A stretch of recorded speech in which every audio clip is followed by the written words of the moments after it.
Before the class starts, the members of the class have been giving dana for some time now, so I thought full moon day of May would be a good time to offer this. And on behalf of all of us, we're very grateful for your teaching, and I offer to you and also to the next.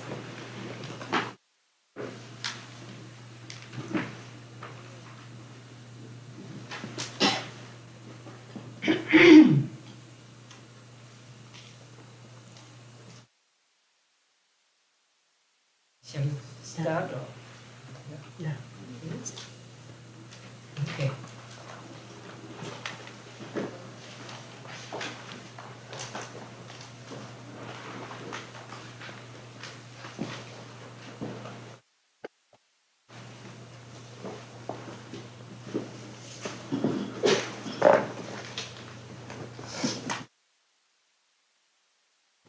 Come to Lokuttara Chaita,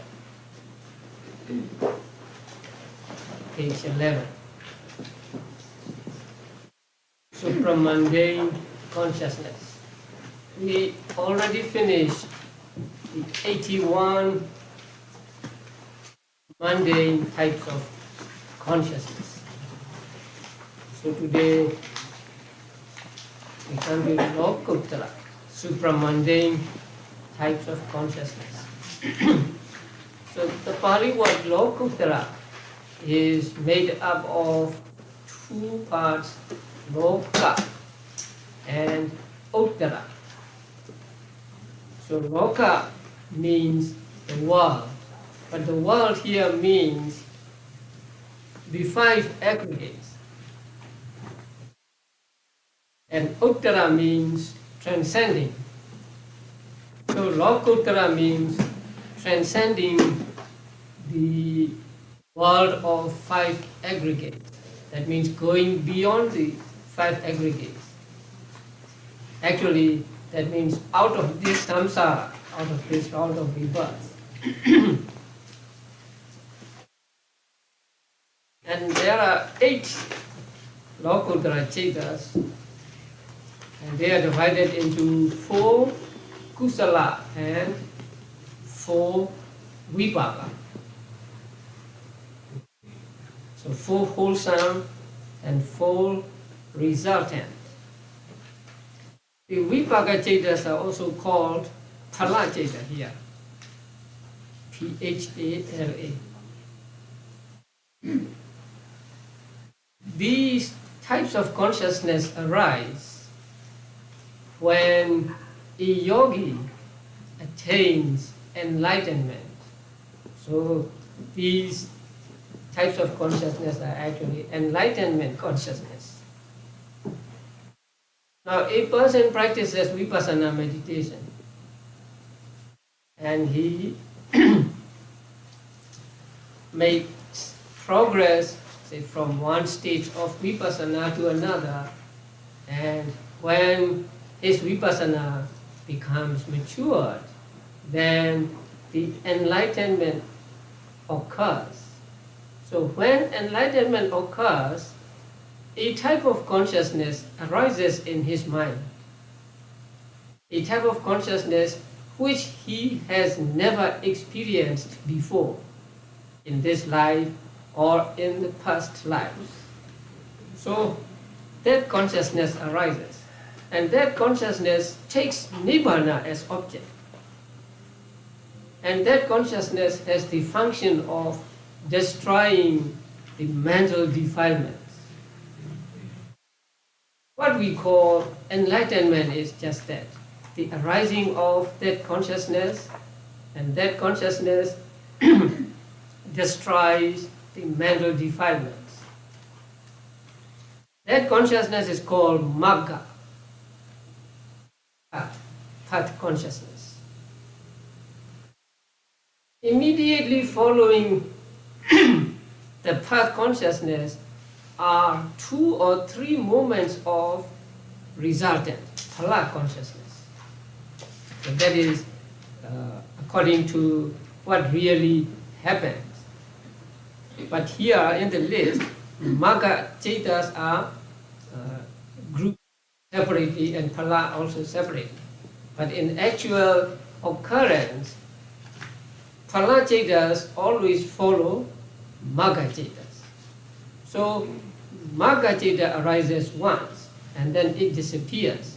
And immediately after the magga ceta, there are 2 or 3 moments of phala cetas. So in the supramundane consciousness, phala, vipaka cetas, resultant cetas come immediately after the wholesome. Not like in kama vajara, rupa vajara and arupa vajara. There you may have to wait for years for the resultant consciousness to arise, because they arise in the next lives. But here, the phala consciousness or vibhaga consciousness or resultant consciousness arises immediately following the magga consciousness. That is why maggas are called akalika. One of the attributes of the Dhamma is akalika. And akalika means having no time. Having no time means immediately giving results.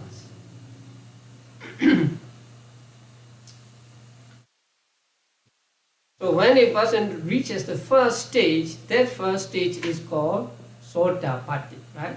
The first magga consciousness that arises in him is called Sotapatti magga citta. And immediately following it are 2 moments of Sotapatti phala cittas. And then they disappear. Later on, that person can again induce the phala cittas to arise, but not magga citta. Magga citta only arises once in a mind of a person. Magga citta never repeats itself. But phala cittas can arise later, again and again, sometimes maybe for 7 days without interruption.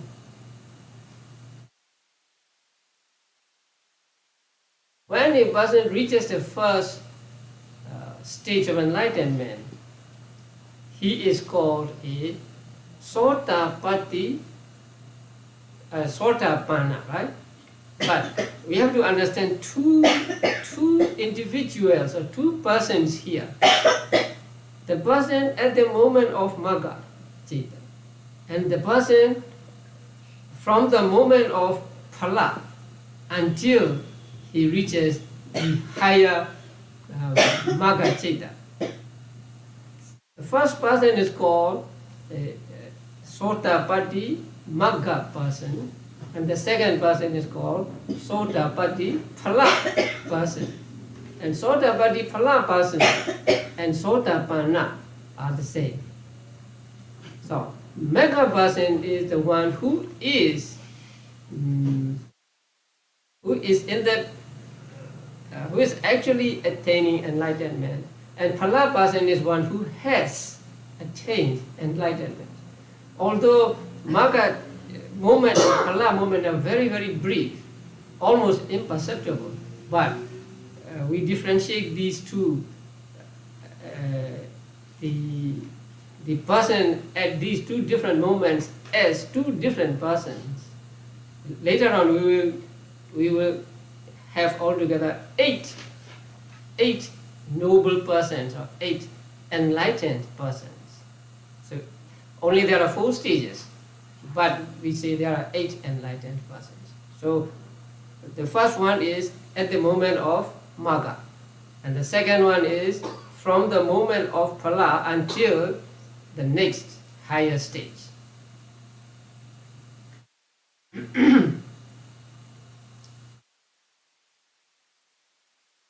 After becoming a Sotapanna, he may practice meditation again to reach the second stage. So he practices Vipassana again, and then say the second Magga Citta arises in him. And immediately following the Magga Citta are 2 or 3 moments of Phala Citta, the same. So the second stage is called what? Sayādaw. I will explain the words later. So Sayādaw Magga, and Phala Cittas are called Sayādaw Phala Cittas. So at the moment of Sayādaw Magga Citta, he is called a Magga person. And from the first Phala Citta until he reaches the third stage, he is called a Sayādaw Phala person. And then he practices again in one sitting or later. So he practices again and he reaches the third stage. And the third stage is called what? Anagami, non-returner. And immediately following that consciousness is called Anagami Magga Citta. And immediately following the Anagami Magga Citta are 2 or 3 moments of Anagami Phala Cittas. So at the moment of Magga Citta, he is called an Anagami Magga person. And from the first moment of Phala until he reaches the next stage, he is called an Anagami Phala person. And then he practices again and he reaches a 4th stage, which is Arahantship. Again, Arahata Magga Citta arises. And following it are 2 or 3 moments of Arahata Phala Cittas. So from the moment of Arahata Phala Citta, he is called an Arahant. At the moment of Magga Citta, he is called Arahata Magga person. So there are 4 stages of enlightenment, but there are 2 sets of Magga and Phala, Magga and Phala. And at Magga movement, we reckon it as him as one person, and from the Phala movement onwards, we reckon him as another person. So only one person, but we call 2 persons. It is like a person who is breaking a record, and then after he has broken the record. Only one person, but when he is, what do you call that, breaking the ribbon, he is breaking, right? He is in the process of breaking the record. After that, maybe even not 1 second after that, he is called a person who has broken the record. So there are 2 persons. One person is breaking the record, and another person is the one who has broken the record. So in the same way here, one person who is at the Magga, and another person is who is at the Phala moment until the next Magga. So there are 8 noble persons, 4 pairs, 2 at each enlightenment stage. So there are altogether 8 Lokuttara Cittas. Now, let's go to the word meanings. Now, Magga.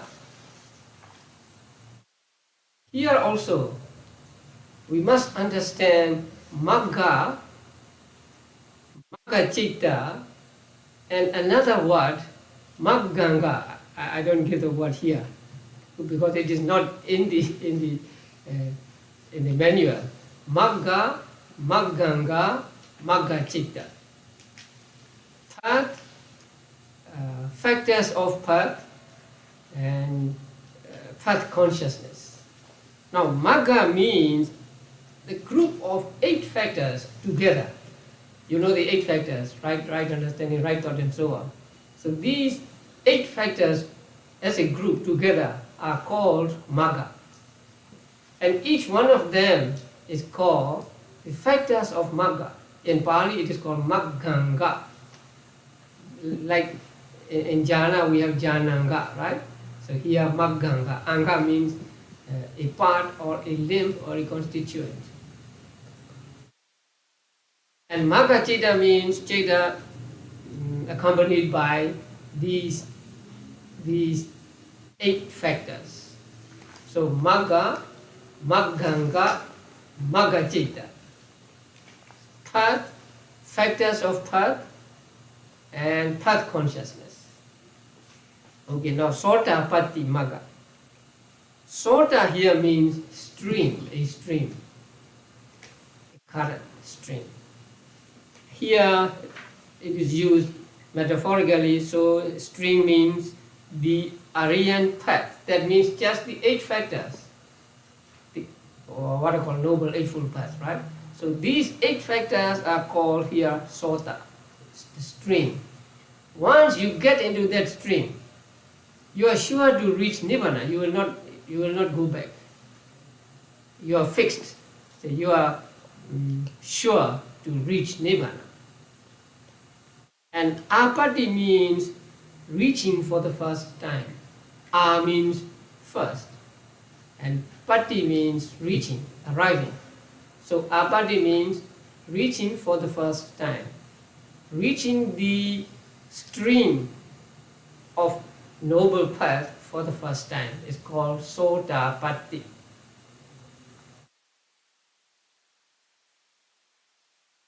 Because it is the first time that that yogi gets into that stream or gets into that flow, so that he will move on and on and on towards Nibbana, and after some lives he will attain Nibbana. So that is sotapatti. Sotapatti magga means sotapatti magga citta means path consciousness obtained through reaching the stream of the noble path for the first time. That is sotapatti magga citta. So that citta arises at the moment of the first stage of enlightenment. The second stage is called Sagadagami. One who comes back once to this human world. Now, Sakat means once, and Agami means who comes. So, once comer, once returner. Now, return to what? In the text, and even in Visuddhimagga, it says only to this world. And this to this world is interpreted to mean to this human world. So there is difference of opinion among teachers, but the majority of teachers take it to mean the human world. So this Sagadagami is one who comes back to this human world once and then attain Nibbana. So please note that here coming back means coming back to this world, to this human world, not just coming back to the cycle of birth and death. It's different. Yeah.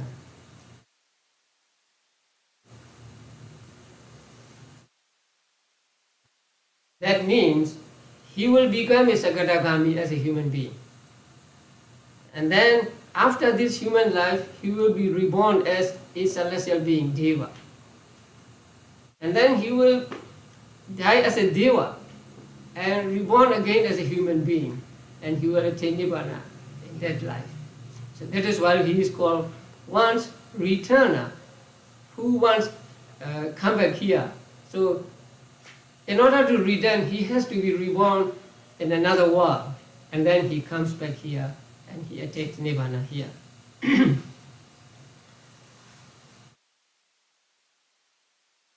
And the third stage is called Anagami. So N comes from Pali na, that means not.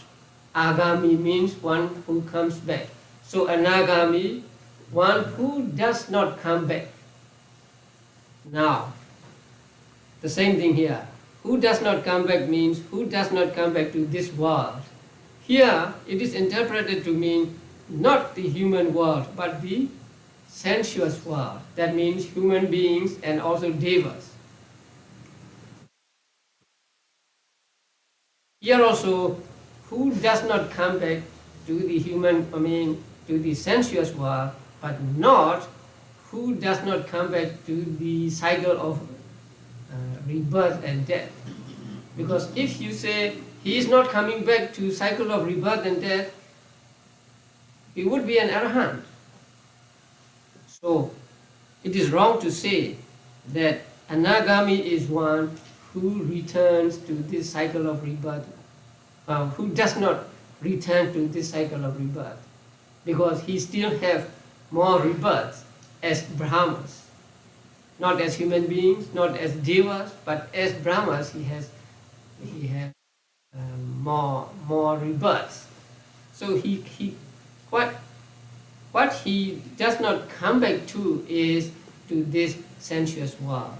That means if you become an Anagami in this life, after death you will be reborn in the world of Brahmas, not in the human world or not in the world of devas, but you will be reborn as a Brahman.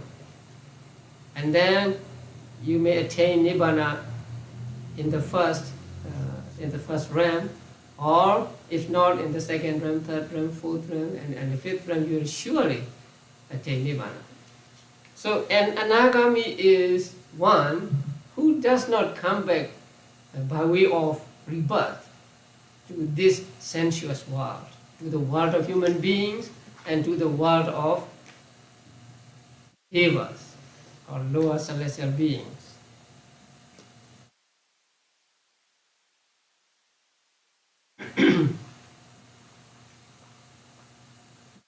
Nagami Magacita means the first consciousness of one who does not come back to this sensuous world. And then Arahata. Arahata comes from the word Arahanta. Arahata is an abstract noun. Arahanta is common noun. So the state of being an Arahant. Arahata means the state of being an Arahant. And Arahant is explained to have many meanings. Now, the commentators are very adept in playing with words, say, playing with the roots and suffixes and prefixes, and so they give many meanings to one word, so that it is difficult to know which is the real original meaning of the word. Now, Arahant, there are many meanings to this. One meaning is that Arahant means a person who is worthy to accept gifts. That means if we make gifts to such a person, we will get abundant results because he is so pure. So he is like a field with good soil. And another meaning of the Arahant is a person who has killed the mental defilements. Actually, who has killed the enemies. In that case, the word comes from Ari and Hunt. Ari means enemy and Hunt means to kill. So one who has killed the enemies is called an Arahant. So here, kill means to destroy, and enemies means mental defilements. So it comes down to one who has destroyed, who has eradicated all mental defilements. And his Magacita is called Arahata Magacita. And the word phala means fruit, fruition, result.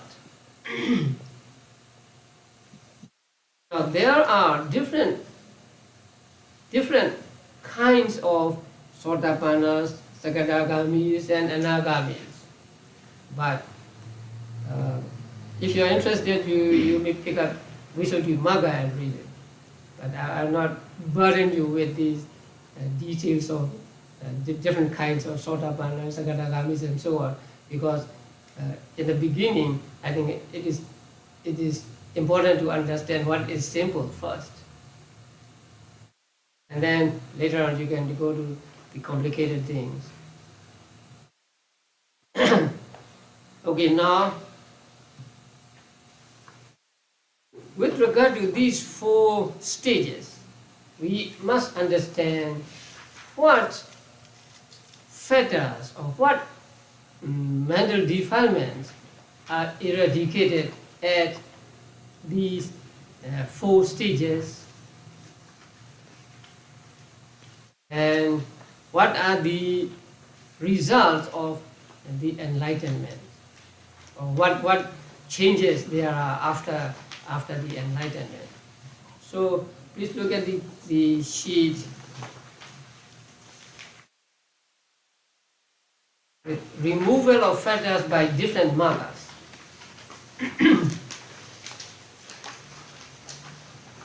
When describing the noble persons, Buddha used the 10 fetters. Actually, fetters and mental defilements overlap each other. What are in the fetters are also in the mental defilements. So there are 10 fetters, and the first 5 are called lower fetters because they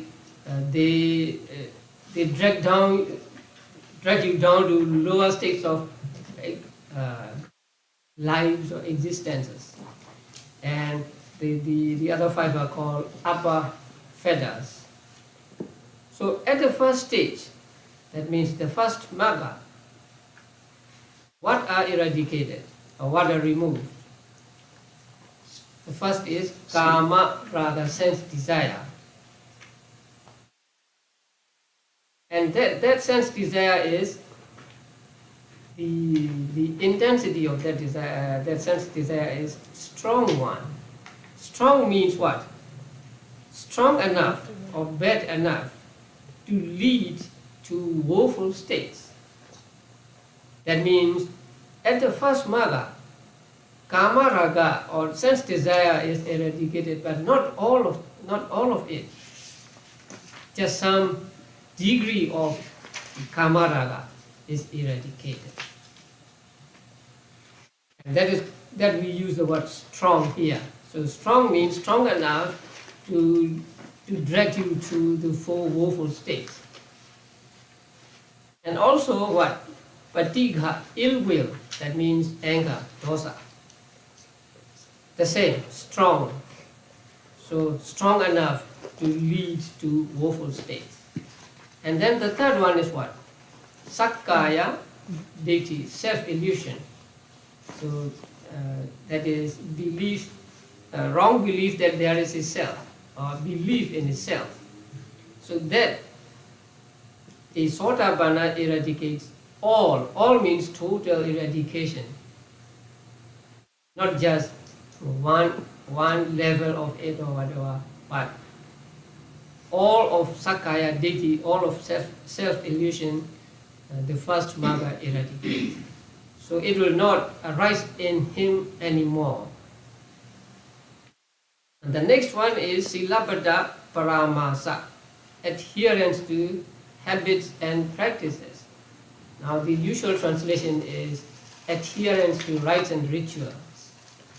And here, adherence to rites and rituals means believing that the rites and rituals are the way to freedom from suffering. The right way to freedom from suffering. So if you believe that way, then you have this Sīlāpata paramasa. So adherence to habits and practices means taking these practices to be the right way for liberation. Actually, it is wrong view, deity. So this also is eradicated totally by the first magga. And then the other one is vicikicca, doubt. Doubt about Buddha, Dhamma, Sangha and so on. And this doubt, the first magga eradicates all. So the first magga eradicates self-illusion, adherence to habits and practices, and doubt once and for all. So these will never arise in the mind of a Sotapanna. A Sotapanna will never have self-illusion, never have a wrong belief about habits and practices, and he will never have doubt. But karma, sense desire and ill will, he still has.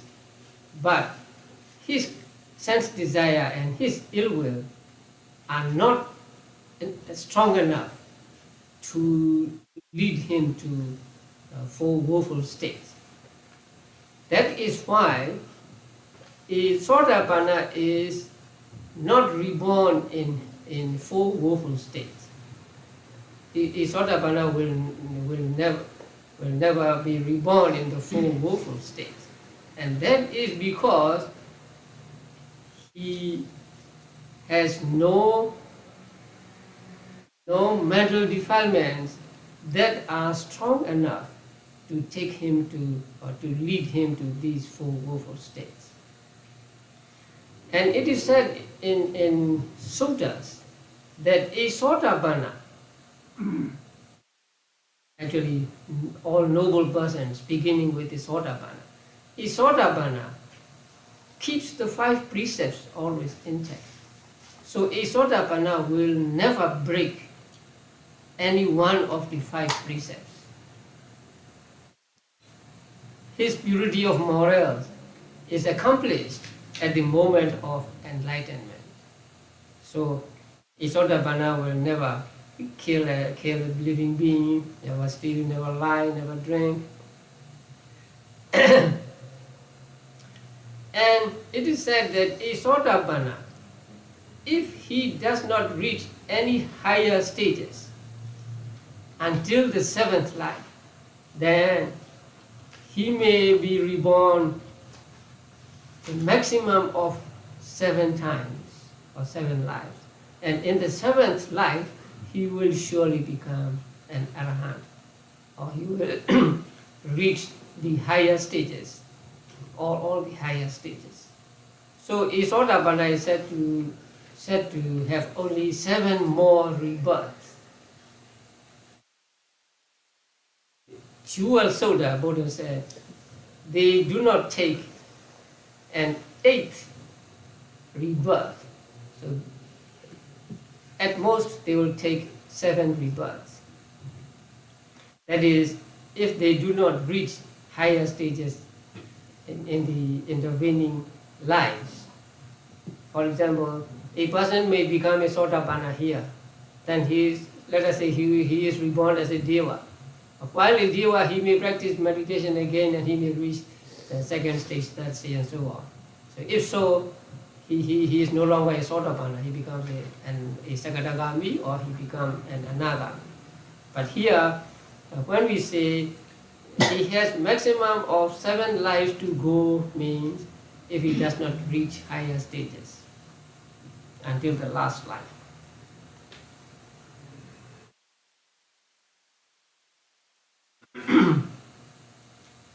Now the second magga removes sense desire and ill will, which are gross. And gross here means not strong enough as strong. Not strong enough as strong, but somewhat gross. Because here we have to understand that there are three levels of sense desire and ill will. Strong enough to lead to woeful states, not strong enough but still bad, and then the very subtle ones.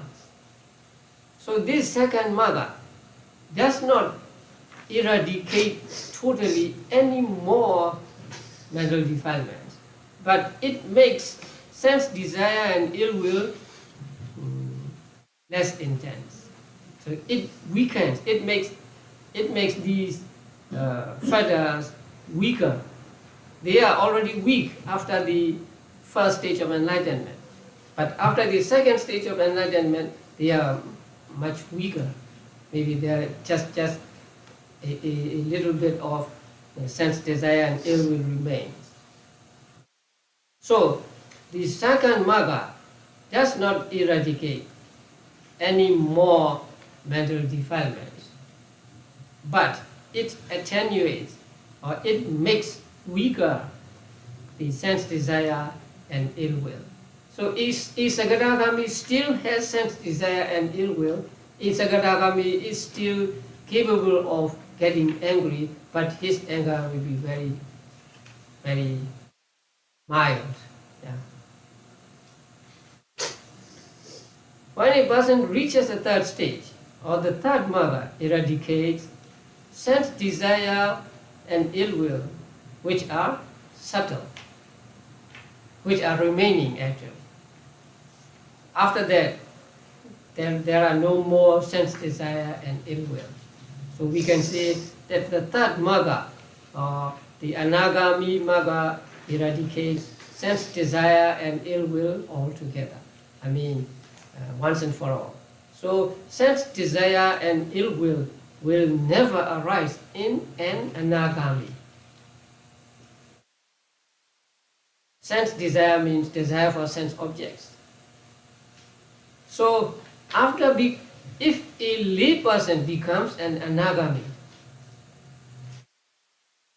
can he live on as a married man, a married person? No, he cannot live as a married person anymore. Although he may lead a household life, but he is not capable of leading a married life. There was a potter by the name of Katikara during the time of Buddha Kassapa. He was a lay person and he was an anagami. But he led an unmarried life. So, after becoming an anagami, a person cannot live a married life, but he can still remain as a lay person. And it is said that by nature, an anagami always keeps 8 precepts. He doesn't have to take 8 precepts, but he will keep those 8 precepts. The most obvious of these precepts is not eating afternoon, right? So an anagami will not eat in the afternoon.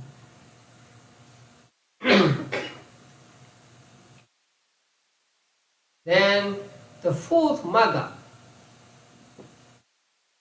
Abhidhammattha. So when one becomes an arahant, what does one remove? The remaining one, right? Greed for fine material. That means attachment to Brahma world. Fine material Brahma world. And arupa raga means greed for immaterial. That means attachment to arupa vajra, realm. And mana is conceit, udhaja is restlessness, and avijja ignorance. So these 5 are eradicated by the fourth magga. So when a person becomes an arahant, these 4 are also gone. Since the others are eradicated by the previous 3 maggas, and the remaining are eradicated by fourth magga, when a person reaches the fourth magga, or after reaching the fourth magga, that person has no fetters at all, or no mental defilements at all. So that person, an arahant, is totally free from mental defilements. However great the provocation is, he will not get angry. See, however attractive the object is, he will not be attached to it. So a person who has reached the fourth and final stage of enlightenment is totally free from mental defilement.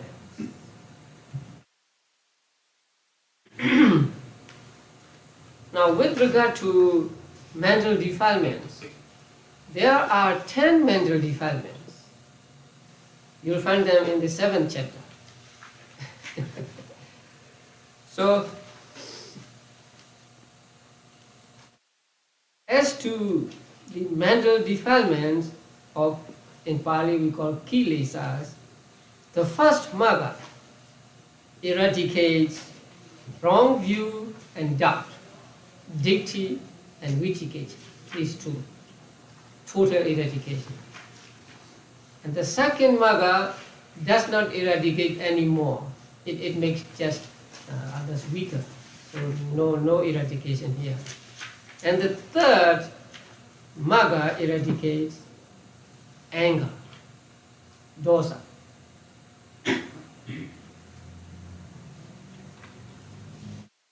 And fourth magga eradicates the remaining 7 mental defilements.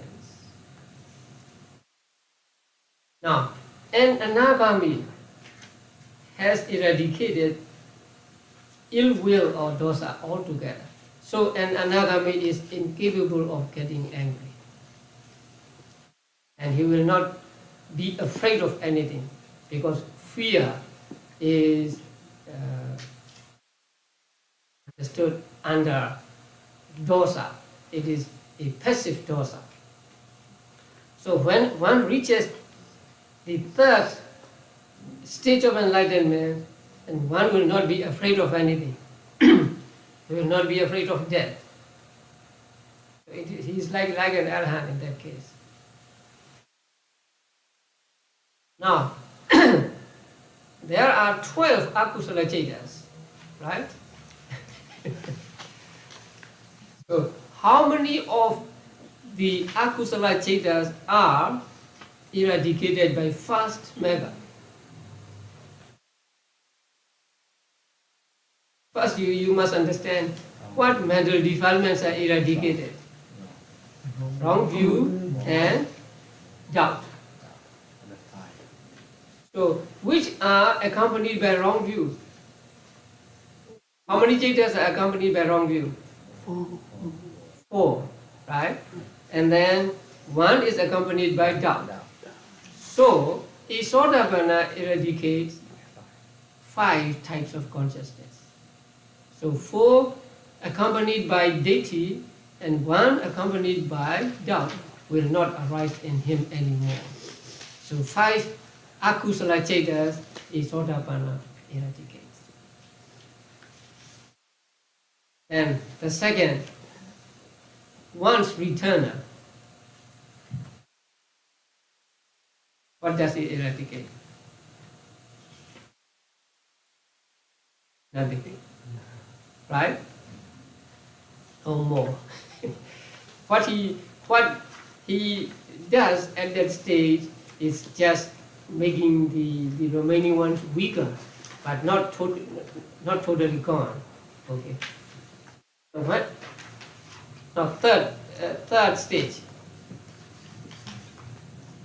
When a person reaches the third stage, he eradicates. He removes sense desire and ill will altogether, right? So, what chetas does he eradicate? 2 accompanied by dosa, right? 2 accompanied by dosa, yes. Because he still has lobha. He has not destroyed lobha altogether. so he still has lobha. But he has no dosa, so he eradicates 2 dosa mula cetas. And then the fourth, arahant, he eradicates all the remaining akusala cetas. How many? 12. How many? Sotapanna eradicates 5. Anagami eradicates 7. 2. So 7. So remaining 5. Which are those remaining 5?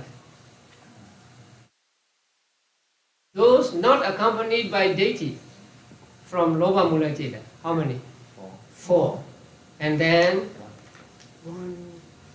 the one from Moha Mula Ceta. The one accompanied by Uddhacca, restlessness. Right? So 4 types of consciousness accompanied by Lobha but not associated with wrong view. And then Moha Mula consciousness accompanied by restlessness. So 5, now among 12 akusala cetas, 5 are eradicated by the first stage, and 2 are eradicated by the third stage. 5.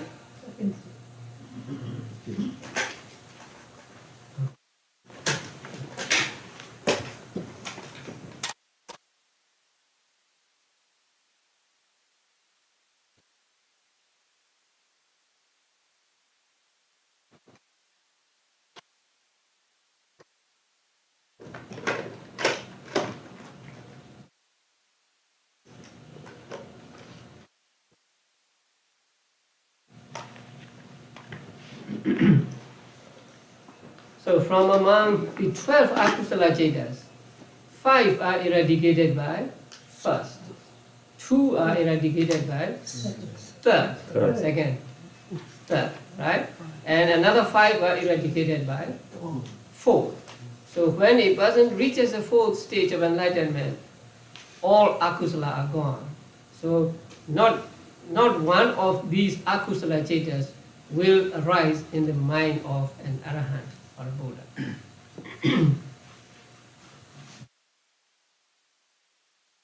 Okay, now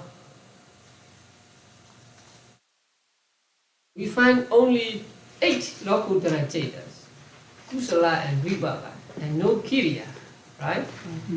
In the Rupa Vajra there are 5 kusala, 5 vipaka, 5 kiriya. And in Arupa Vajra also there are 4 kusala, 4 vipaka, and 4 kiriya. So here, why are there no kiriya in Lokuttara, in supramundane consciousness? So the answer is given on the sheet. The first answer is because Magga Citta arises only once. If Magga Citta arises more than one time, it will become a functional kiriya consciousness. If the, let's say, Arahata Magga, the 4th Magga Citta, if the 4th Magga Citta can arise again in an Arahant, it will become a kiriya citta. But Magga Citta arises only once in the mind of a person. It will never repeat itself. Why? In this country, people always ask, why? Why? So, because Magga Citta arises only once, there is no kiriya consciousness in Lokuttara cetas. Okay, why? Because it can accomplish its function by arising once, just by arising once. Its function is to eradicate mental defilements. It can eradicate mental defilements just by one stroke. It doesn't have to arise again to eradicate mental defilements. So it can do its function just by arising once. That is why Magga-citta does not arise again. That is why there is no Kiriya in Lokuttara Cetas.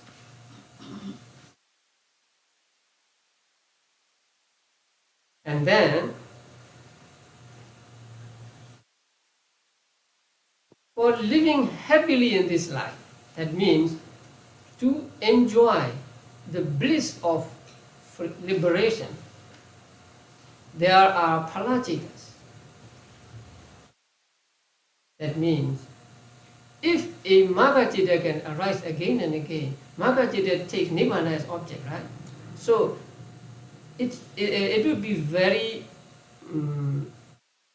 very enjoyable when Magga-citta arises, because it takes Nibbana as object, and Nibbana is absence of all suffering, and so he experiences a real sukha, real happiness, when Magga-citta arises. Then after the arising and disappearance of that Magga-citta, if he wants to enjoy that bliss again, what must he do? He enters into phala attainment. So that job, that responsibility is taken by phala-citta, responsibility of enjoying the bliss of emancipation.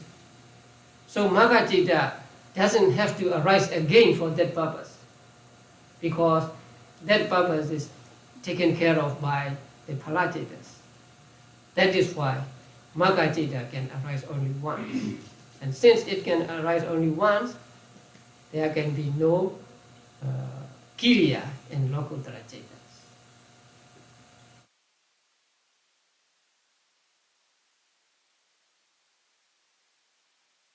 Now, after becoming an arahant, they also want to enjoy life, or not life, enjoy something, enjoy happiness.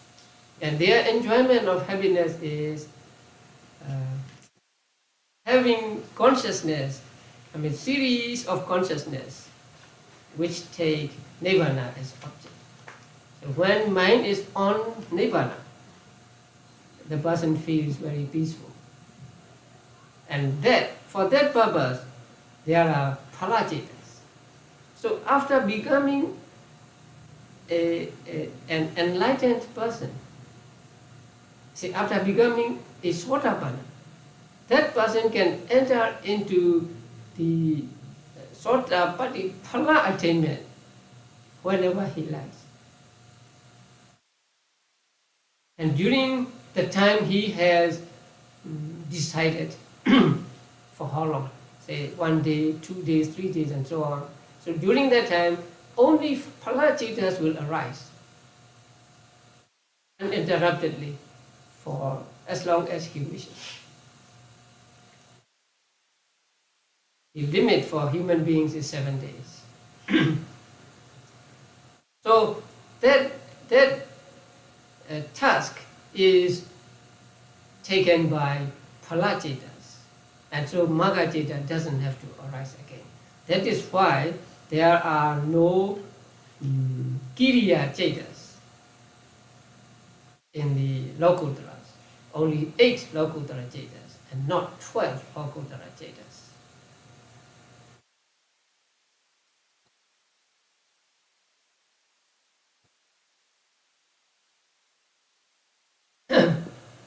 So Magga-citta can do its function of eradicating mental defilements just by arising once.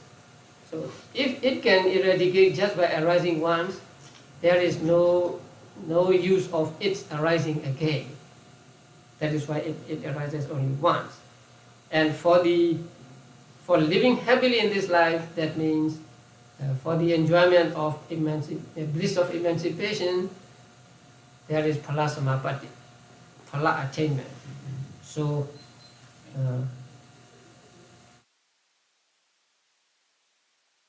Magga-citta arises only once. And so that is why there is no Kiriya Cetas in the supramundane consciousness.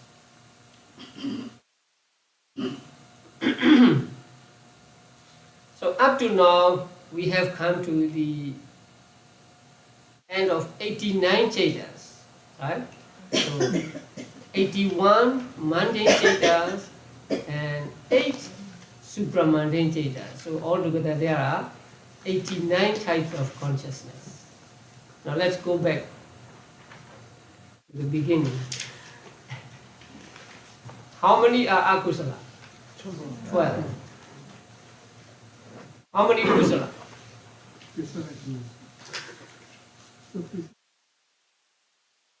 How many are kusala? 8, 5, 3, 4, right?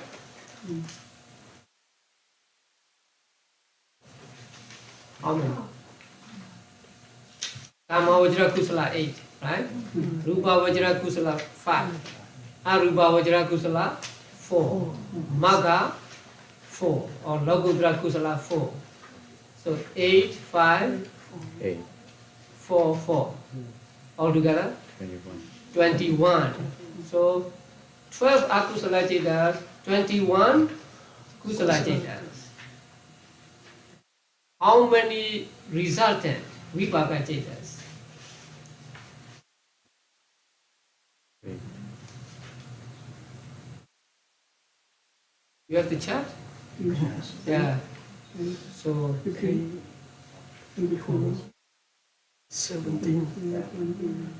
the book says 36.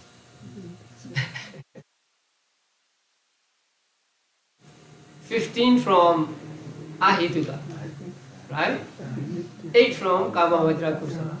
Kama Vajra Sovana. 5 from Rupa Vajra. 4 from Arupa Vajra. And 4 from Lokutra. Right? Phala and Vibhaga say. So altogether 36. And how many Kiriya Cetas? 3, 8, 5, 4. 20. Okay, once again. Akusala 12. Kusala 21. You can think of it this way. Kusala and akusala are opposite of each other. Yeah. So 12 and 21. Yeah, right. So kusala 21, vipaka 36, and kiriya 20. Okay. Then how many kama vajra cetas? How many types of consciousness pertaining to sensual sphere? 24. 54. And how many are rupa vajra? 15. How many are arupa vajra? 12. And how many are lokutra? 8. Yeah.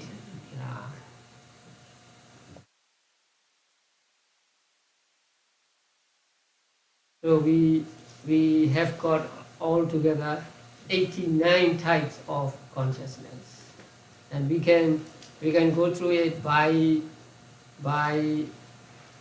feelings also. How many are accompanied by somanasa feeling? How many ubika feeling? How many by sukha feeling, dukkha feeling, domanasa? When you have the chart, it's easy, right? You look at the chart and pick up the colors. Say, somanasa, you pick up what? Red color. Ubika, blue color. Sukha, red cross. Dukkha, blue dots. Domanasa, green dots. So you pick up those. If you can make copies of the dots without colors, small size, and then you can fill in the just the cetas. Let's say kusala, then you put the colors for kusalas only, and then leave other blank, something like that. If you can do that, it will be very helpful. But it takes time, and you need real good concentration. If you make one mistake, you have to do it from the beginning. Okay, so let's say akusala, kusala, vipaka, kiriya.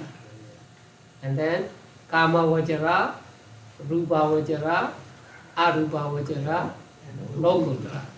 Right. But let's go into some detail. Akusala 12, right? More detail.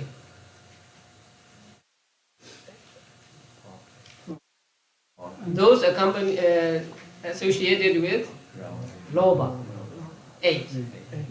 Those associated with dosa, 2. 2. And those with moha, 2. Right.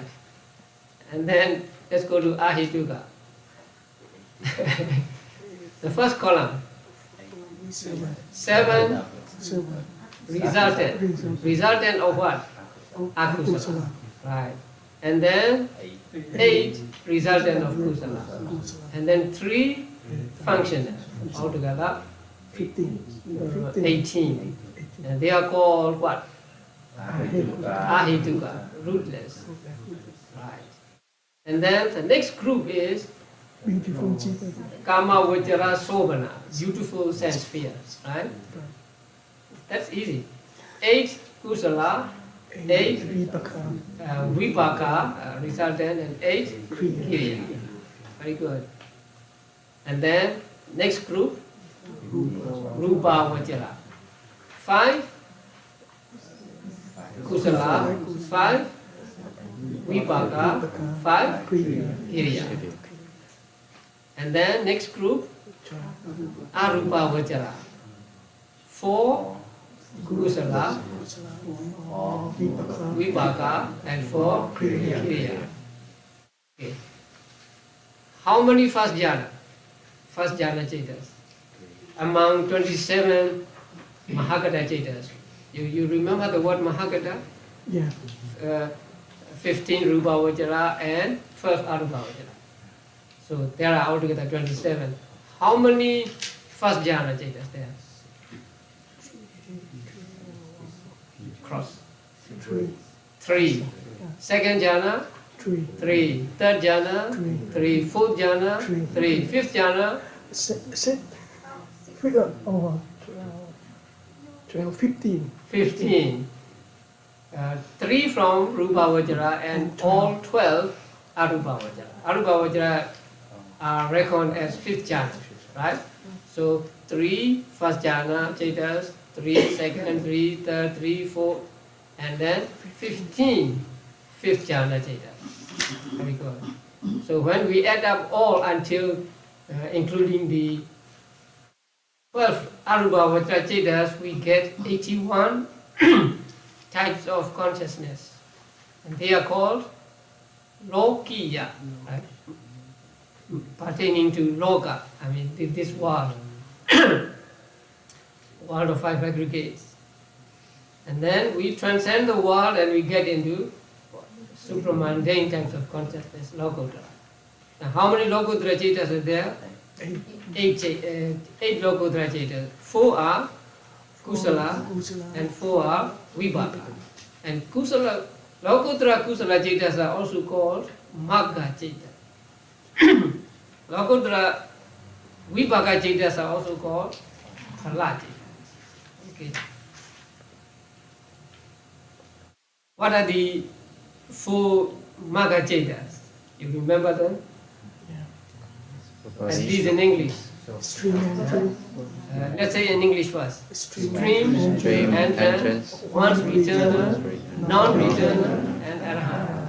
In Pali, if we talk about the stage, we use the word Sotapatti. Right? But if we talk about a person, we call Sotapanna. Sotapatti or Sotapanna. And then Sakadagami, Anagami, and Arahant. Yeah. So Magga Citta, and then Phala Citta immediately follows the Magga Citta. And then the Phala Citta can arise again and again in that person.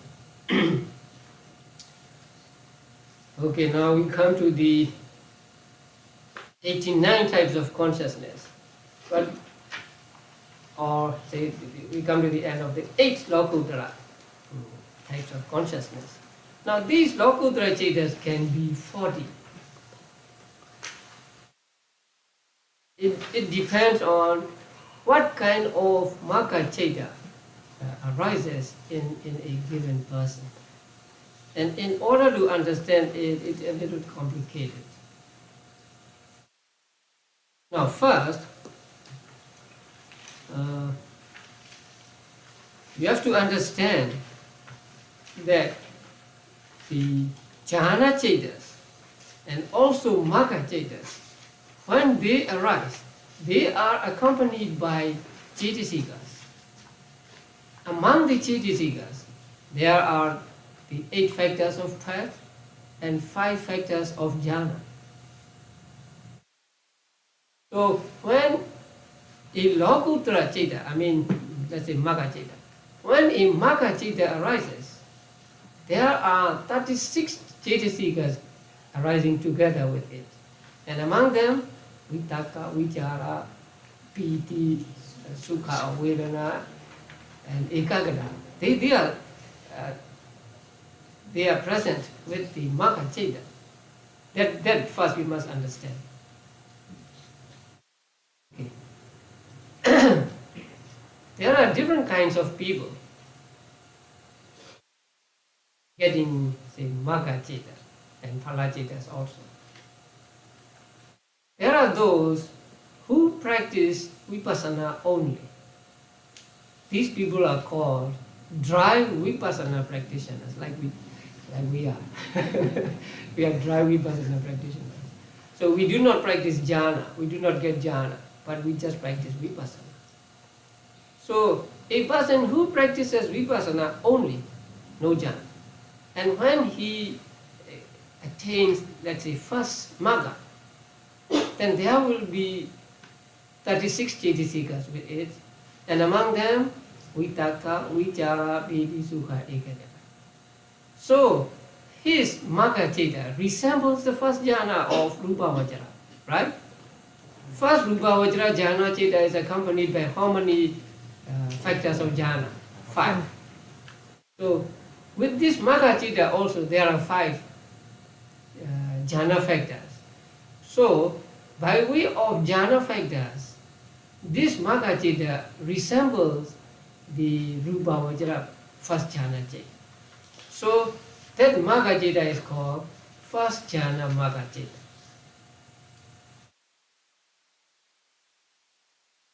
Sometimes a person may have attained jhanas, but when he practices Vipassana meditation, he does not make use of those jhanas. He simply practices meditation on what are called miscellaneous formations, that means mind and matter. And when he gets Magga, his Magga will be accompanied by all the 5 factors. So his Magga will resemble, again, first jhana.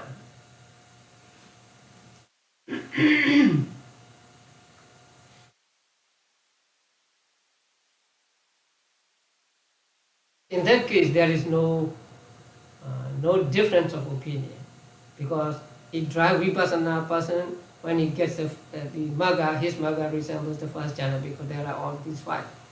And a person who has jhana but who does not use jhana as a basis for Vipassana, but just contemplates on the miscellaneous formations, and he gets a Magga, and his Magga resembles first jhana.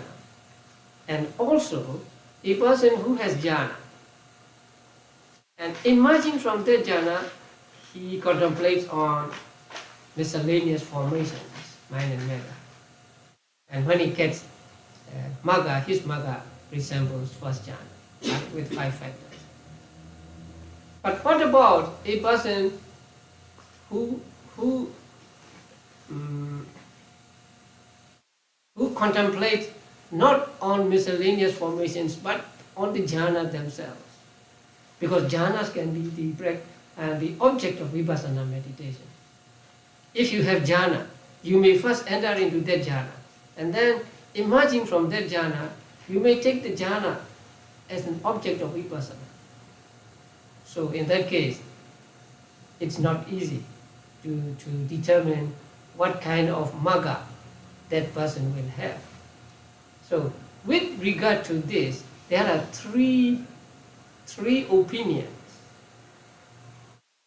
We may call three schools or something like that. There are three teachers who had different opinions about this. Now, the first teacher said that what is important or what determines the level of magga cheta, the jhana level of magga cheta, is the basic jhana. Basic jhana means the jhana which is made the basis for vipassana meditation. That means he enters into jhana first, and then he emerges from that jhana. And he may take that jhana or other jhanas as object of vipassana, or he may take miscellaneous formations as the object of vipassana. But according to that first teacher, what is important is the jhana which is made the basis for vipassana meditation. And so his magga will resemble that basic jhana. If his basic jhana is first jhana, then his magga will resemble first jhana.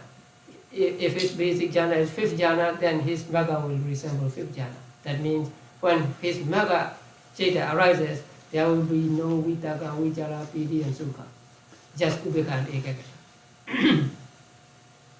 This is one teacher's opinion.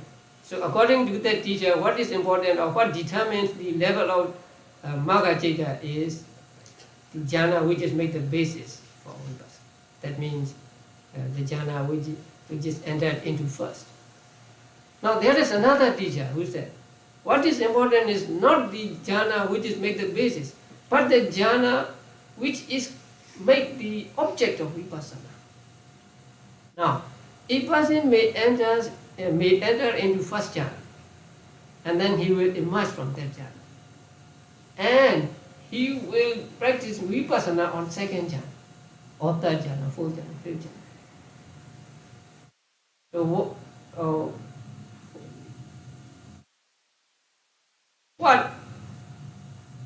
what jhana will his magga resemble? So he enters into first jhana, he emerges from that jhana, and then let's say he practices meditation, vipassana on second jhana.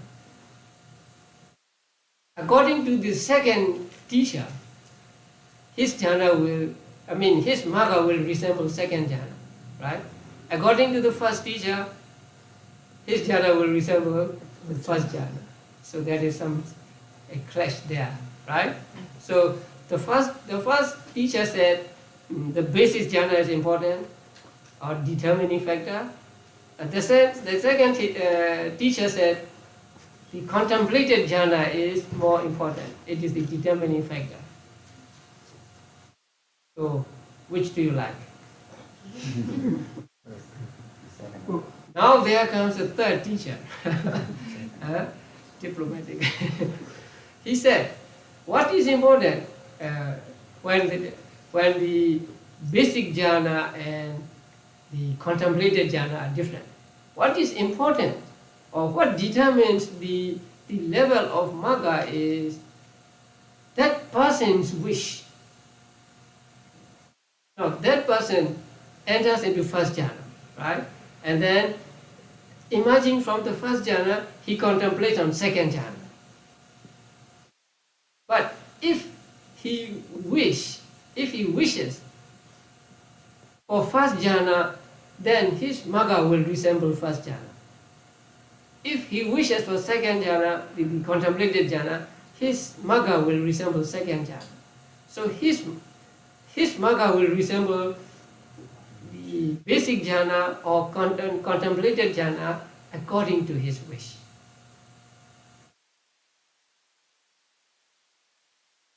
You understand, right? Okay.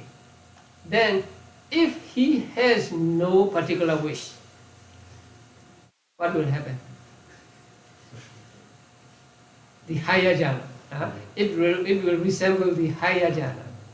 So, if he makes first jhana as a basis and second jhana as contemplated jhana, and he has no particular wish, then his magga will resemble second jhana, because second jhana is higher than first jhana. Now you understand, right? Oh, then look at the chart.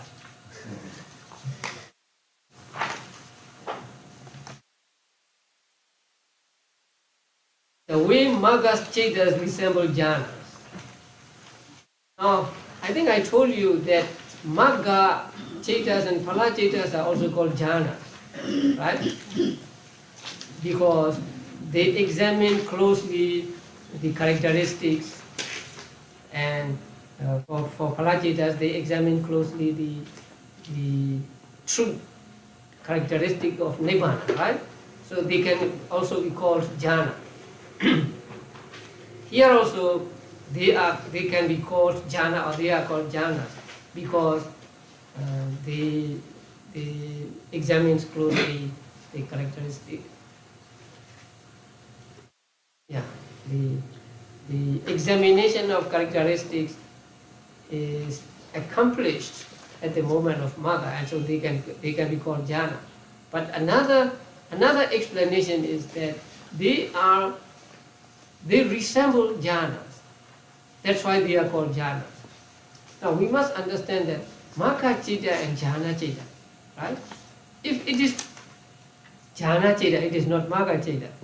If it is magga citta, it is not jhana citta actually. But here magga citta is called first jhana magga citta. We are using both here. First jhana magga citta, second jhana magga citta, third jhana magga citta, and so on. Why jhana and magga combined here? So when we combine these two names and say first jhana magga citta, we mean the magga citta which resembles, which is like the first rupa vajra jhana. But it is not jhana, because if it is rupa vajra jhana, it must take concepts as object, like kasina, sign, and so on, right? But if it is magga citta, it must take nibbana as object. So they are different. If it is jhana, as we know it, it must take concepts and others as jhana. But if it is magga, it must take nibbana as object. So when we say first jhana magga citta, we mean the magga citta which resembles the first jhana in terms of factors of jhana. So here, the first is the basic jhana, right? First column, and the second column, contemplated jhana, and the third column, person's wish, and the fourth column is the resulting or arising magga. So, suppose a person makes first jhana as basic jhana. That means he enters into first jhana.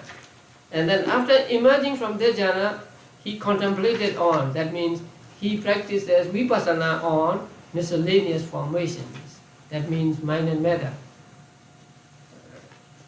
Rising and falling, or in and out, or pain, or noise, or whatever, right? So they are called miscellaneous formations. And he has no wish, no particular wish. So the arising magga will resemble first jhana, because all these 5 jhana factors will be present with that jhana citta, because the person has no disgust for any of the jhana factors. Now the second one is no basic jhana, but he contemplated on the first jhana, and he has no particular wish. So his magga will resemble first jhana. Okay. And the next one is basic jhana is the first jhana and contemplated jhana second jhana. But a person's wish is first jhana. That means he wanted his magga to resemble first jhana. So according to his wish, his magga will be will resemble first jhana. Next one, first jhana, basic jhana, second jhana, contemplated jhana. Now he wants a higher one. So according to his wish, his arising magga will be second magga, second jhana. Then he make first jhana his basic jhana, and second jhana contemplated jhana, but no particular wish. So what will his magga resemble? Second jhana, because second jhana is higher than the first one. Next, he makes second jhana his basic jhana and first jhana his contemplated jhana, and he has no particular wish. Resulting magga is resembles second jhana. Then none, no basic jhana, because he has no attainment of jhana, so dry vipassana. And he practices on meditation, vipassana on miscellaneous formations. He cannot have any wish, right? Since he has no jhanas. So his magga will resemble first jhana. And then again, number 2, he is a yogi who has attainment of jhanas, but who does not make any jhana the basis of meditation, magga, or who does not contemplate on the jhana. And he instead contemplates on miscellaneous formations. And so, and he has no particular wish, so his magga resembles first jhana. Then what about arupa jhana? Now please understand that arupa jhana is a fifth jhana, right? So if we make arupa jhana as basic jhana and arupa jhana as contemplated jhana, and he has no particular wish, then his magga will resemble fifth jhana. Next one, he makes arupa jhana basic jhana, and then he contemplates on any rupa jhana or miscellaneous formations, and he has no particular wish.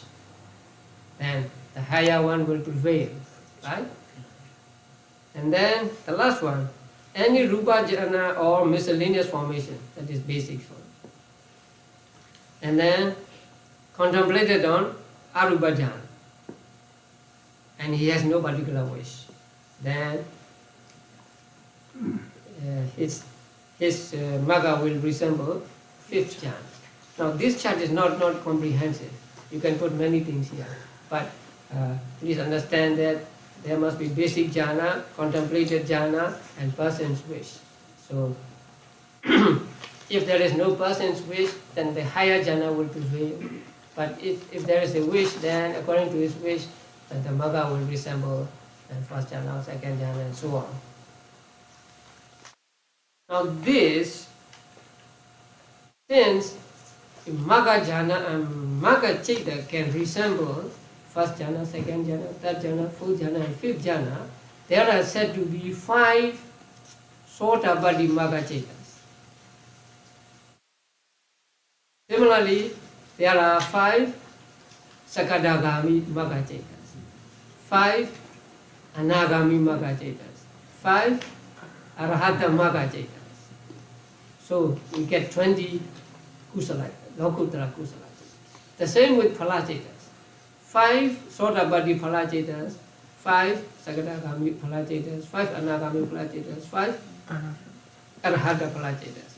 And so we get 40 phala chittas. 20 phala chittas. So if we add up these two, we get 40 lokuttara chittas.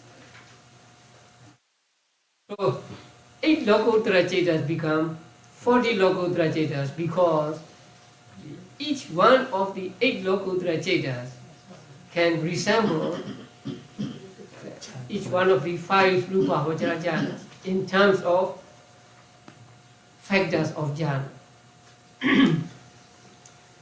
So if we add 40 to 81, we get 121 types of consciousness, right?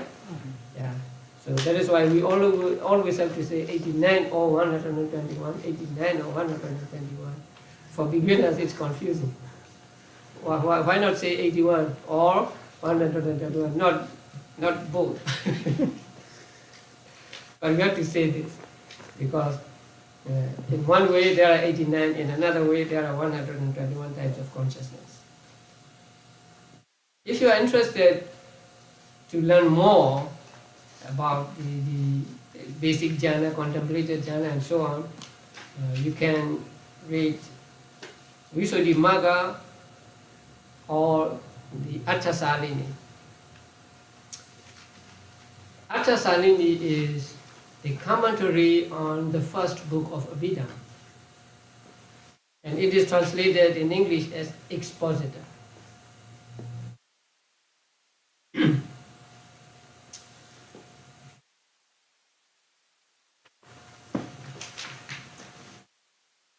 Now, if you want to study or if you want to read Visuddhimagga or Atthasalini or Dhammasaṅgaha for these individual types of consciousness, you can get the reference from the end of the book. There is an appendix. On page 376, Appendix 1, textual sources for the 89 and 121 Cetas. So these are the textual sources. So if you want to read about the first Akusala Ceta rooted in greed, then you read Dhammasaṅgaha, paragraph number 365, or Visuddhimagga, chapter 14, paragraph numbers 90, 91, and you can read Atthasalini or Expositor, page 336, like that. So, if you want to go to the text themselves, you may read those books. This chat is very helpful when you want to find these Cetas in the text, because the order given in this manual and the order given in the Abhidhamma books is different. The order given in the Abhidhamma books themselves begins with Kusala. Kusala Cetas, Akusala Cetas, and then Vibhaga Cetas and Kriya Cetas, like that. So you get Kamavajra Kusala, Rupavajra Kusala, Arupavajra Kusala first, and then Kamavajra Vibhaga, Akusala, next Akusala, and then Kamavajra Vibhaga, Rupavajra Vibhaga, Arupavajra Vibhaga, and then Kamavajra Kriya, and so on. So the order given in this manual and in the Abhidhamma books is different. So this chart is very helpful. You can find them very easily now. That is, if you have the books, Dhammasaṅgaha and Visuddhimagga and Atthasalini. Now, Visuddhimagga is translated into English by Jnana Mori as path of purification. And so you can use these references because they are chapter, not chapter, they are paragraph numbers. So they can refer to both the original Pali and the English translation. And Atthasalini here is in the note it is said that the Atthasalini is by page number of the expositor. So you can read the expositor English translation, page 336 and so on, for these types of consciousness.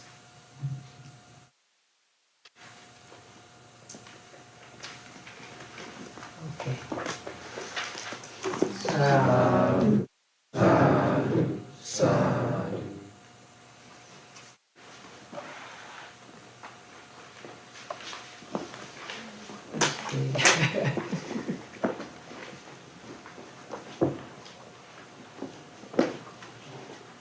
questions.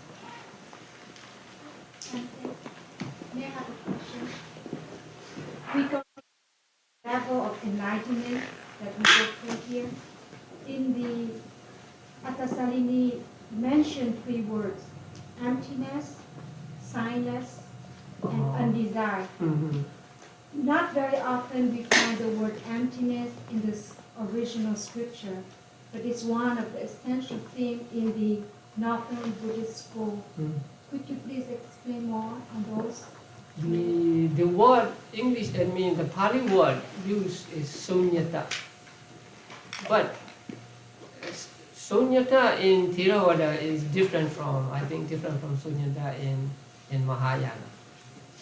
In Theravada, sunyata means empty of permanency, empty of satisfactoriness, and empty of soul.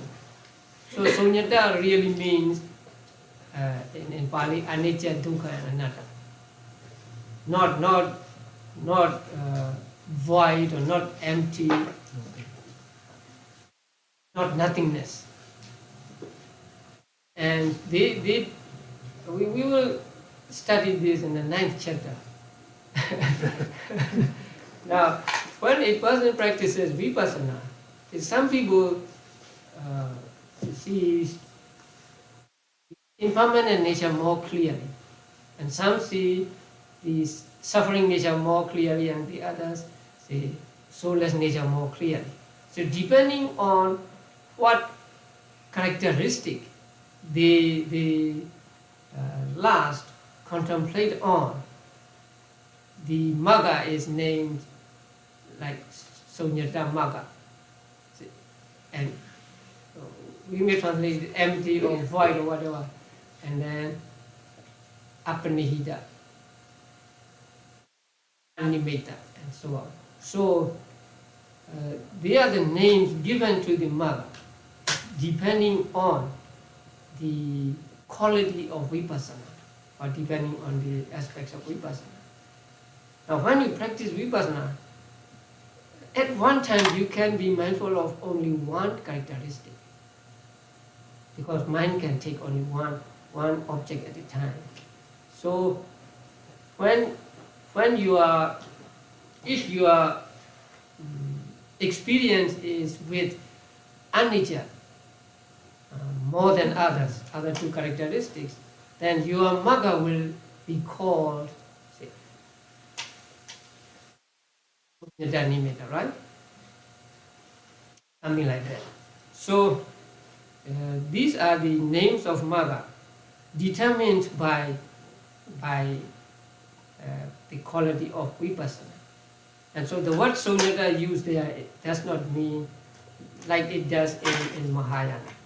It means just devoid of permanency, devoid of satisfactoriness, devoid of soul.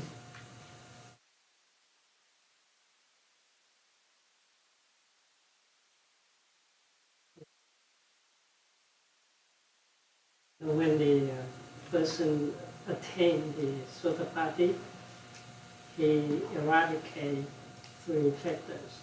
One is self-delusion. How come he still has mana?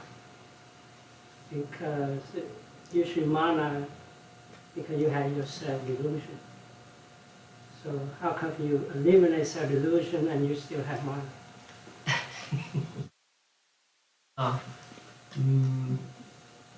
Mana may depend on self. But it is said that the belief in self is deity. Wrong view, right? And mana is just what you call, say, thinking of oneself, I. So it is said in the book that deity and mana cannot arise together. So although there is no deity in the Sotapanna, there can still be mana. When we come to the 2nd chapter and learn about the combination of cetas and cetikas, so we'll see that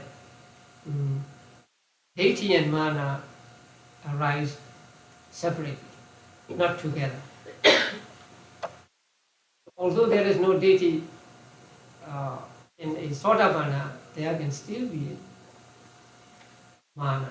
But I think the mana experienced by Sotapanna and others until Anagami is very subtle. Not like finally as we have.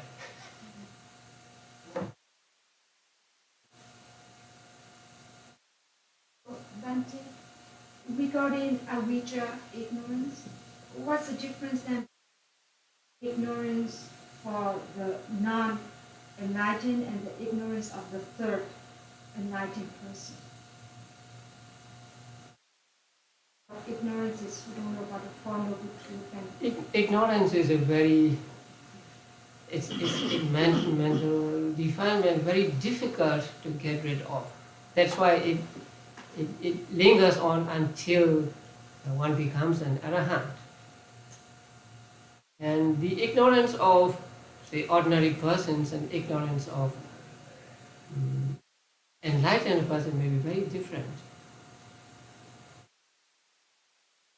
The ignorance of the enlightened person is very subtle, very weak.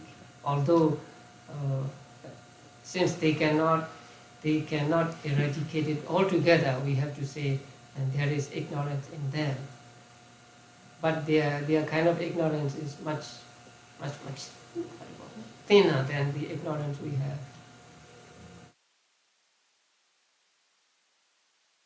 This he does. No, No? avijja. Oh, wow. It's moha.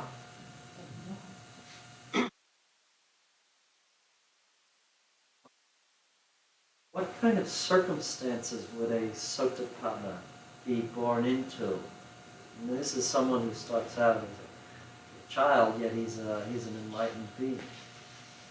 Is he born into a devout Buddhist family that's going to encourage him? I guess he'd have very fortunate. And when does one become aware that one has that attainment?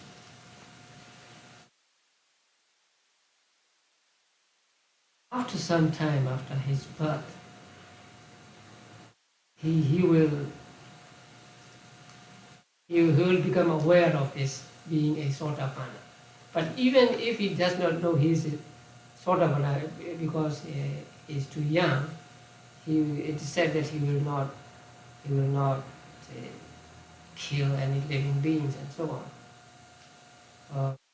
Give him two fishes, one live and one say, dead, then he will pick up the dead fish and not a live one, something like that. So it is by nature that a Sotapanna will not do any of these things. And immediately after his rebirth as a human being, he may not know that he is a Sotapanna, he is too young to understand. But after some time, a few years old, then he will realize that he is a Sotapanna.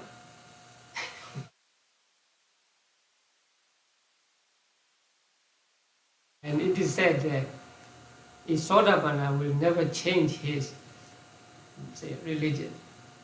So even if he is born to a Christian parents, he will not become a Christian. The worldlings are called Putujana. One meaning of that Putujana means looking at the faces of many people. That means you are not sure who you are, what your religion is, and so you look at this teacher, that teacher, like that. But noble persons are not like that. So they are fixed on the Buddha, and so they will not change to any other religion.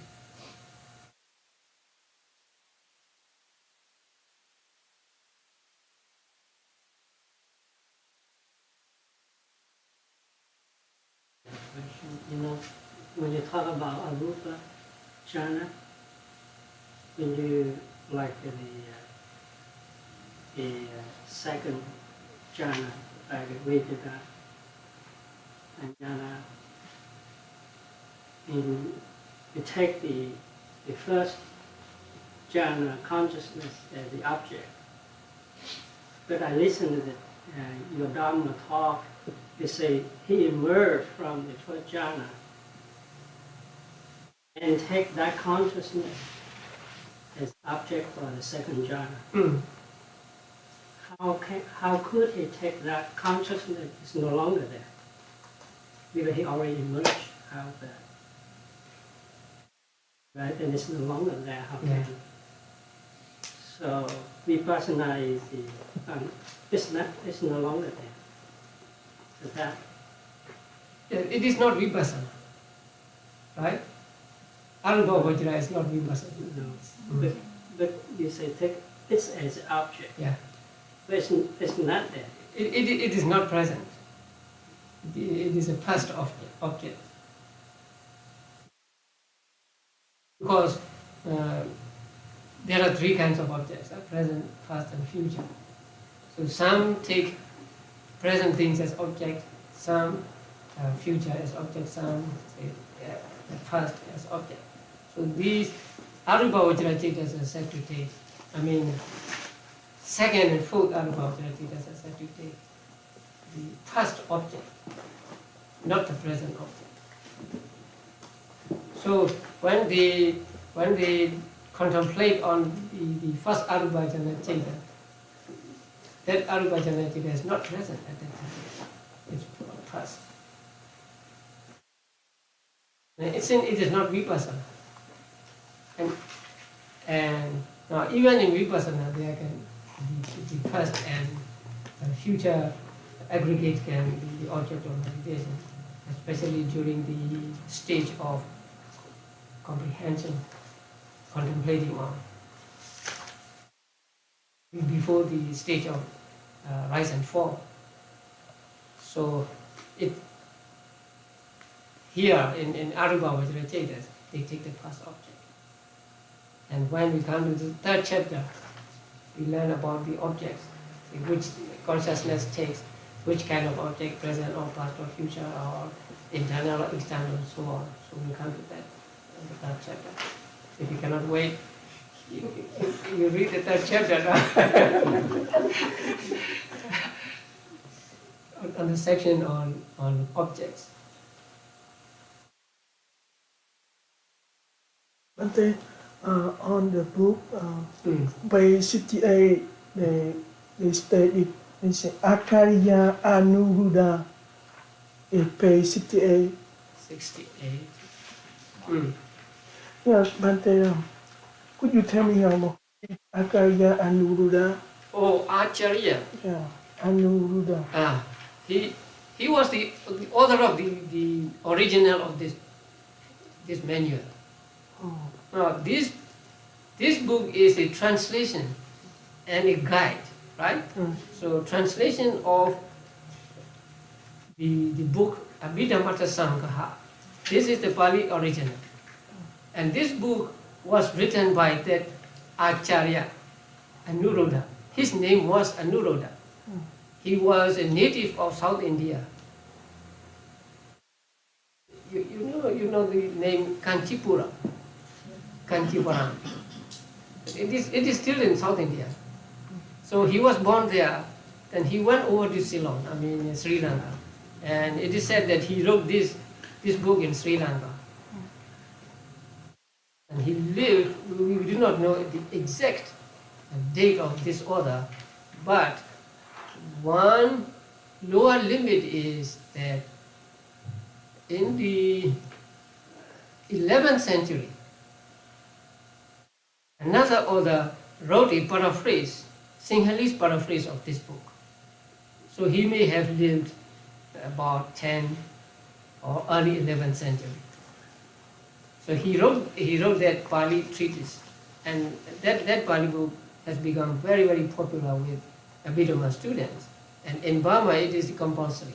So every monk, every novice, every nun has to learn it, and first to learn it by heart. Yeah. So, Dante, can you tell us something about Bhikkhu Bodhi as well? Who is Bhikkhu Bodhi? the person who edited this version? I don't know much about him, but he is an American. And he has a degree in psychology from New York. He became a monk and he spent some time in Washington DC at the Sinhalese Vihara, Sri Lanka Vihara. So I first met him there. At that time he was giving lectures on Buddhism. And later he went to Sri Lanka and he lived with Jnana Ponika and worked at the Buddhist Publication Society. So when I taught Abhidhamma here, taking Narada's book as a text, because this book is not in existence, so I pointed out some errors in Narada's book. And those were noted down by one of my students. And when she went to Sri Lanka, she told these about these to Bhikkhu Bodhi. And I think I also told to Bhikkhu Bodhi and also Gunaratna about the mistakes in Narada Thera's book. So then he wanted to edit Narada's book. So he did that. He asked me to help, but I was not able to do so. So he sought help from another Burmese monk, Uriwada. He is mentioned in the book. So when they really edit, they found that they cannot, that the editing would be very drastic. So actually it is a new book, but in consideration of the Reverend Narada's reputation, they retain the name Narada here. But actually it is a totally newly written book actually. And the charts I used, he got from that same woman, my student. And then he asked me permission to include these charts in this book, and I said yes. He's very good at translating now. He's like Nyanamoli. He translated many sutras, both Pali, both the text, commentary and sub-commentary about the great net, the Brahmajala Sutta, and then benefits of being a recluse, Samanya Phala Sutta, and then, I don't know the English name, the Mula Pariyaya Sutta, and so on. So he is very good at translating. He's still in Sri Lanka.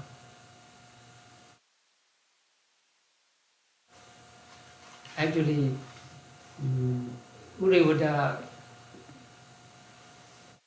wrote some of it, and then he sent his writings to Bhikkhu Bodhi, and Bhikkhu Bodhi edited them.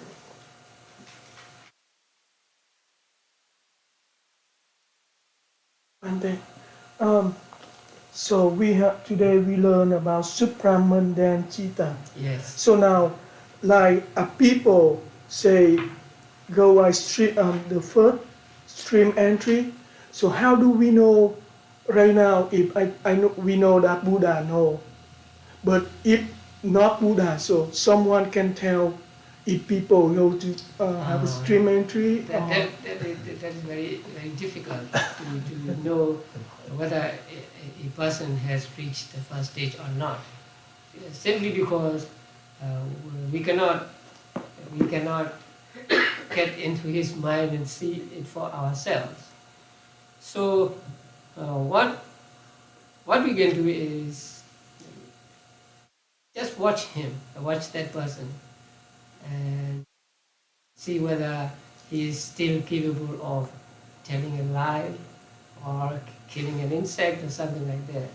So if he does not do any of these things, then he might be, because it is very difficult to decide.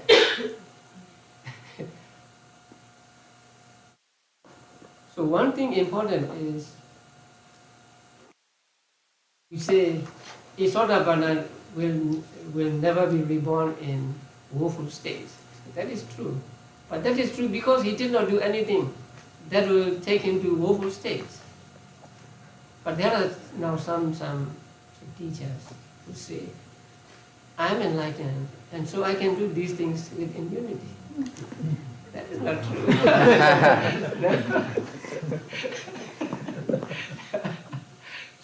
So since I'm enlightened, I can drink, I can take some drugs. Yeah. You should be very cautious with these people.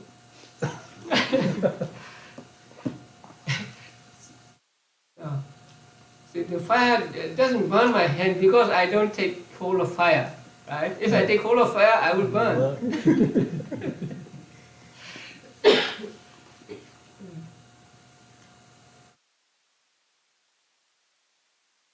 Okay, Sadhu, sadhu, sadhu. Like that, this class will be starting at 7:30. Mr. Kam suggests that we start class at 7:30 instead of 7. Because there are people who come from San Jose and they might be caught up in traffic. Yeah. If it is good for you, it's good for me.